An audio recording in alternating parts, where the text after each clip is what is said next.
আম্মা জান আয়েশা রাদিয়াল্লাহু তাআলা আনহার সাথে বিষ্ণু ইসা ইসলামের ঝগড়া হতো মাঝে মাঝে। একবার ঝগড়া হলো, বিষ্ণু ইসা ইসলাম রাগ, আম্মা জান আয়েশাও রাগ। বিষ্ণু বললেন, আয়েশা ঝগড়া করে আর কতক্ষণ থাকবো, আসো মিটমাট করি।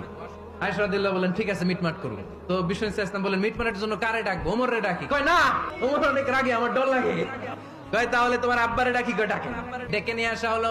আবু বকর রাদিয়াল্লাহু তাআলা আনহু দাঁড়ালেন, আম্মা জান আয়েশা দাঁড়ালেন, বিশ্বনবীও দাঁড়ালেন।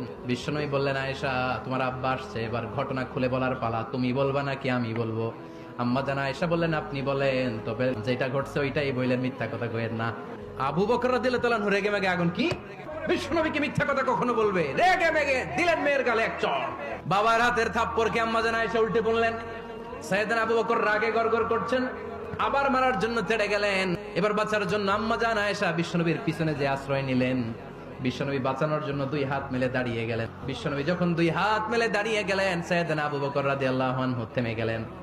সাইয়েদনা আবু বকর রাদিয়াল্লাহু তাআলা আনহু ঘর থেকে বের হয়ে বারান্দায় দাঁড়ালেন। এবার বিশ্বনবী আম্মা জান আয়েশার কাছে যেয়ে বলেন, ইয়া আয়েশা, দেখছো কেমনে বাঁচাইলাম? আমি না থাকলে ভর্তা বানাই ফেলতো আজকে। আমি বাঁচাইছি তোমারে।